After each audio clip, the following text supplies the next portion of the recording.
الحمدللہ وکفا والصلاۃ والسلام علی رسول اللہ اما بعد۔ محترم حاضرین و سامعین، یہ ایک فطری تقاضا ہے کہ جب انسان کو کسی نعمت کے ملنے کی امید ہوتی ہے تو وہ شدت سے، بے تابی سے اس نعمت کا انتظار کرتا ہے۔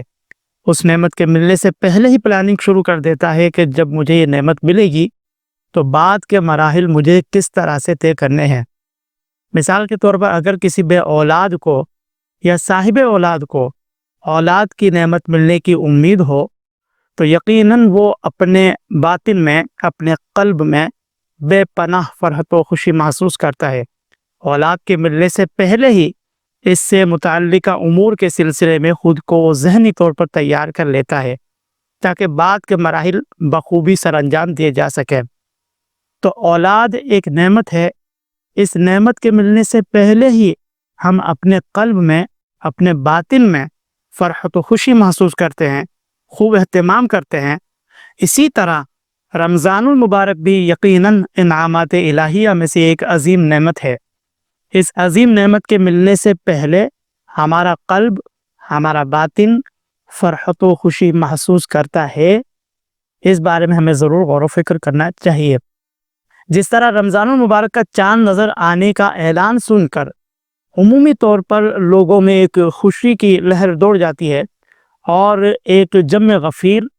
سحر و افطاری اور عید کی تیاریوں کے سلسلے میں بازاروں کا رخ کر لیتا ہے، یقیناً یہ ایک خوش آئند بات ہے۔ لیکن کیا یہی ذوق و شوق، یہی کیفیات عبادات کی ادائیگی کے حوالے سے ہمارے قلوب میں وارد ہوتی ہے؟ کیا ہم اپنے قلوب کو دنیاوی خیالات سے آزاد کر کے اللہ تبارک و تعالیٰ کی رضا حاصل کرنے والے اعمال کی طرف مبذول کراتے ہیں یا نہیں؟ تو اس بارے میں بھی ہمیں ضرور غور و فکر کرنا چاہیے۔ تو خلاصہ کلام یہ ہے کہ عنقریب ایک عظیم نعمت یعنی رمضان المبارک کا متبرک مہینہ آنے والا ہے کہ جس کی رحمتیں بے شمار، جس کی برکتیں بے شمار۔ یہ وہ مہینہ ہے کہ جس کی آمد سے پہلے ہی نبی کریم علیہ الصلوۃ والتسلیم نے اس مہینے کی اہمیت کو اجاگر فرمانے کی غرض سے اپنے صحابہ کرام رضی اللہ عنہم اجمعین کی تربیت فرماتے ہوئے ایک بے مثل خطبہ ارشاد فرمایا۔ اس خطبہ مبارکہ میں ہمارے لیے کیا پیغام ہے، کیا نصیحت ہے، وہ ضرور سماعت فرمائیں۔ حضرت سلمان فارسی رضی اللہ تعالی عنہ بیان فرماتے ہیں کہ نبی کریم صلی اللہ علیہ وسلم نے ہمیں شعبان کے آخری دن خطبہ ارشاد فرمایا۔ رحمت دو عالم صلی اللہ علیہ وسلم نے ارشاد فرمایا، اے لوگو، تم پر عظمت والا مہینہ سایہ فگن ہو رہا ہے۔ یعنی نبی کریم صلی اللہ علیہ وسلم نے رمضان المبارک کی آمد سے پہلے ہی یہ پیشگی اطلاع فرمائی کہ عظمت والا مہینہ آنے والا ہے۔ نبی کریم صلی اللہ علیہ وسلم کا پیشگی اطلاع فرمانا اس بات کی دلیل ہے، اس بات کی طرف اشارہ ہے کہ ضرور ایک ایسا مہینہ آنے والا ہے کہ جس کی رحمتیں بے شمار، جس کی برکتیں بے شمار، جو بے انتہا فضیلتوں کا حامل مہینہ ہے۔ لہذا ہمیں بھی چاہیے کہ ہم بھی اس ماہ مبارکہ میں خصوصی طور پر عبادات کی تیاری کے سلسلے میں پہلے سے اپنے اذہان کو تیار رکھیں تاکہ جب رمضان المبارک کا مہینہ آئے تو نبی کریم صلی اللہ علیہ وسلم کی تعلیمات کی روشنی میں اس مہینے کو گزارا جا سکے اور اس مہینے کی خصوصی رحمت و برکات سے، اس کے انوار سے فیضیاب ہونے میں ہم کامیاب ہو جائیں۔ مزید نبی کریم صلی اللہ علیہ وسلم نے ارشاد فرمایا کہ یہ برکت والا مہینہ ہے، یعنی رمضان المبارک برکت والا مہینہ ہے کہ جس کی ایک رات ایسی ہے کہ جو 1000 مہینوں سے بہتر ہے۔ اس مقام پر نبی کریم صلی اللہ علیہ وسلم نے جس رات کا ذکر فرمایا ہے، اس رات سے شب قدر مراد ہے۔ شب قدر امت مصطفیٰ صلی اللہ علیہ وسلم کی خصوصیات سے ہے، یعنی اس سے پہلے ایسی کوئی شب کسی اور کو نہ ملی۔ اس شب کے بارے میں یہ اختلاف ضرور ہے کہ یہ شب کب آتی ہے، لیکن احادیث کریمہ کی روشنی سے اتنا ضرور معلوم ہوتا ہے کہ یہ شب آخری عشرے کی طاق رات میں آتی ہے۔ یہی وجہ ہے کہ مسلمانان اسلام اس شب کی تلاش میں آخری عشرے کا اعتکاف کرتے ہیں تاکہ اس شب میں خوب عبادات کی ادائیگی کرتے ہوئے شب قدر کی برکات سے فیضیاب ہو سکے۔ مزید نبی کریم صلی اللہ علیہ وسلم نے ارشاد فرمایا کہ یہ وہ مہینہ ہے، یعنی رمضان المبارک وہ مہینہ ہے کہ جس کے روزے اللہ تبارک و تعالیٰ نے فرض کیے اور جس کی رات کا قیام نفل بنایا۔ جو شخص اس مہینے میں اللہ تبارک و تعالیٰ کی رضا اور اس کا قرب حاصل کرنے کے لیے نفلی عبادات کی ادائیگی کرے تو اس کا ثواب دوسرے زمانے کے فرض کے برابر ہے، اور جو اس مہینے میں ایک فرض ادا کرے وہ ایسا ہے جیسے اس نے دوسرے مہینے میں 70 فرض ادا کیے۔ یعنی یہاں بیان کیا جا رہا ہے کہ رمضان المبارک میں نوافل کا اہتمام دوسرے مہینوں کے فرائض کے برابر ہے، اور رمضان المبارک میں فرائض کی ادائیگی دوسرے مہینوں کے 70 فرائض کے برابر ہے۔ تو الحمدللہ یہ بڑی سعادت کی بات ہے کہ ایک بار پھر ہمیں یہ موقع حاصل ہوگا کہ ہم با اعتبار اجر اپنے فرائض و واجبات کی ادائیگی کے ذریعے ایک بہت بڑا ذخیرہ اپنے نامہ اعمال میں منتقل کر سکتے ہیں۔ تو ہمیں رمضان سے پہلے ہی یہ تہیہ کر لینا چاہیے، انشاءاللہ اس رمضان المبارک میں فرائض تو ادا کرنے ہی ہے، لیکن ہم نوافل کا بھی خوب اہتمام کریں گے۔ مزید نبی کریم صلی اللہ علیہ وسلم نے ارشاد فرمایا کہ یہ صبر کا مہینہ ہے، یعنی رمضان المبارک صبر کا مہینہ ہے، اور صبر کا ثواب جنت ہے۔ نبی کریم صلی اللہ علیہ وسلم کے اس فرمان مبارک سے معلوم ہوا کہ رمضان المبارک صبر کا مہینہ ہے، اور صبر کرنے پر جنت کی بشارت عطا فرمائی گئی ہے۔ لیکن افسوس کی بات ہے، بسا اوقات اسی مہینے میں ہمارے صبر کا پیمانہ لبریز ہو جاتا ہے۔ دوسرے مہینوں میں تو شاید ہم صبر کر بھی جائیں، لیکن اکثر اس ماہ صبر میں ہم اس نعمت کی قدر نہیں کرتے، بلکہ جب ہم خلاف مزاج بات سنتے ہیں، اپنی چاہت اپنی منشا کے خلاف کوئی معاملہ ہوتا دیکھتے ہیں، تو اکثر بے صبری کا مظاہرہ کرتے ہوئے حدودات شرع سے عدول کرنے میں بالکل بھی شرم و عار محسوس نہیں کرتے۔ تو جنت کے انعامات، جنت کی راحتیں، جنت کی آسائشیں پانے کے لیے یہ ضروری ہے کہ اس ماہ مبارکہ میں دامان صبر ہاتھ سے جانے نہ دیا جائے۔ انشاءاللہ دونوں جہاں میں اس کی برکات کا ظہور ہوگا۔ مزید نبی کریم صلی اللہ علیہ وسلم نے ارشاد فرمایا کہ یہ غربا کی غمخواری کا مہینہ ہے، یعنی رمضان المبارک غریبوں کی ہمدردی کا مہینہ ہے، اور یہ وہ مہینہ ہے کہ جس میں مومن بندوں کے رزق میں اضافہ کر دیا جاتا ہے۔ اور اس کا مشاہدہ کیا جا سکتا ہے کہ بسا اوقات انسان کئی دن، کئی مہینے جن انعامات سے، جن لذات سے، جن ضیافات سے محروم رہتا ہے، اس ماہ مبارکہ یعنی رمضان المبارک کی برکت سے ان انعامات و لذات سے سرشار و سیراب کیا جاتا ہے۔ پھر ایک بات یہ بھی یاد رکھی جائے کہ رزق کا مطلب صرف روپیہ پیسہ یا کھانے پینے کی چیزیں ہی نہیں، رزق حصی بھی ہوتا ہے، رزق مانوی بھی ہوتا ہے۔ دنیا کی ہر نعمت رزق ہے، مال بھی رزق، اولاد بھی رزق، روپیہ پیسہ بھی رزق، پراپرٹی بھی رزق، کھانے پینے کی چیزیں بھی رزق۔ قدرتی طور پر خاص اس مہینے میں، رمضان المبارک میں، دل پر جو اطمینان و سکینہ نازل ہوتا ہے، یہ بھی رزق میں داخل ہے۔ پھر مزید نبی کریم صلی اللہ علیہ وسلم ارشاد فرماتے ہیں کہ جس نے اس مہینے میں کسی روزہ دار کو افطار کرایا، یعنی اللہ تبارک و تعالیٰ کی رضا اور ثواب حاصل کرنے کے لیے کسی نے کسی روزہ دار کو افطار کرایا، تو یہ اس کے لیے گناہوں کی مغفرت اور دوزخ کی آگ سے آزادی کا ذریعہ ہوگا، اور اس کو روزہ دار کے برابر ثواب دیا جائے گا، اور اس روزہ دار کے ثواب میں بھی کمی نہ کی جائے گی۔ آپ سے عرض کیا گیا کہ یا رسول اللہ علیہ السلام،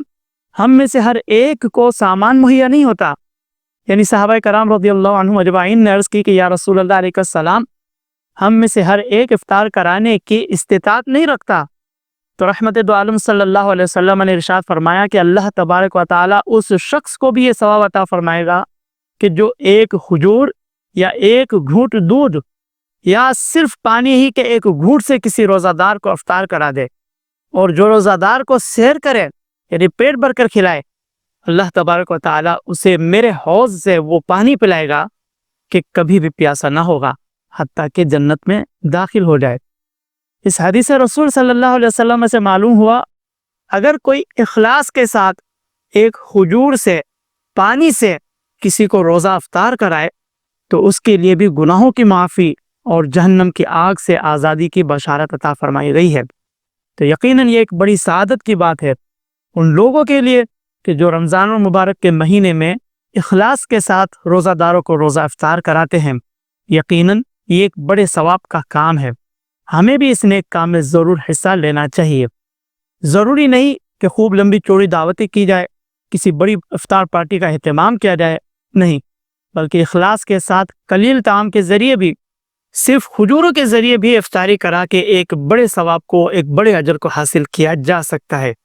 ہاں، اگر کوئی اخلاص کے ساتھ روزہ داروں کو افطار پارٹی وغیرہ کے ذریعے سیر کراتا ہو، ان کی ضیافت کا اہتمام کرتا ہو، ان کو پیٹ بھر کر کھانا کھلاتا ہو، تو ایسے خوش بخت لوگ حوض کوثر کے جام پلائے جائیں گے کہ جس کے بعد وہ کبھی بھی پیاسے نہ ہوں گے، اور اسی حالت میں وہ جنت میں داخل کیے جائیں گے، بشرط یہ کہ دکھلاوا مقصود نہ ہو، ریاکاری، نمود و نمائش کا بالکل بھی عنصر نہ پایا جائے۔ جیسا کہ بعض لوگ محض دکھلاوے کی غرض سے بڑی بڑی افطار پارٹیوں کا اہتمام کرتے ہیں، تو ایسے لوگ اللہ تبارک و تعالیٰ کو پسند نہیں، ایسے لوگوں کے اعمال اللہ تعالیٰ کے بارگاہ میں مقبول نہیں۔ سارے تو ایسے نہیں ہوتے، اور نہ ہی کسی کے بارے میں بدگمانی کی جا سکتی ہے کہ اس نے دکھلاوے کی غرض سے افطار پارٹی کا اہتمام کیا ہے، کیونکہ یہ تو ایک مخفی معاملہ ہے، اللہ تبارک و تعالیٰ اور بندے کے درمیان کا یہ معاملہ ہے، لہذا اس معاملے میں بدگمانی نہیں کی جا سکتی۔ لیکن صاحب معاملہ خود اس بارے میں ضرور غور کرے، اپنے قلبی حالت کی طرف نظر کرے کہ میں افطار پارٹی کروا رہا ہوں تو اس سے لوگوں کو دکھلاوا مقصود ہے یا واقعی میں اللہ تبارک و تعالیٰ کی رضا میرے پیش نظر ہے۔ اگر تو اللہ تبارک و تعالیٰ کی رضا پیش نظر ہے تو یقیناً خوش نصیبی کی بات ہے، لیکن اگر اللہ نہ کرے افطار پارٹی کے ذریعے لوگوں کو دکھلاوا مقصود ہے، ریاکاری مقصود ہے، تو کچھ بعید نہیں کہ روز حشر اس کے سارے اعمال اس کے منہ پر مار دیے جائیں، کیونکہ اللہ تبارک و تعالیٰ کی بارگاہ میں اعمال کے مقبول ہونے کا مدار نیت کے خاص ہونے پر ہے۔ اگر نیت میں ہی خرابی ہو، ہوٹ ہو، فساد ہو، تو اب ایسے اعمال وبال جان ثابت ہوں گے۔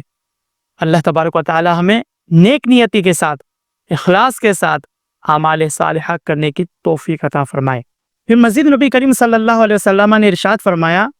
کہ اس مہینے کا پہلا حصہ رحمت ہے، دوسرا حصہ مغفرت، اور آخری حصہ دوزخ کی آگ سے آزادی ہے۔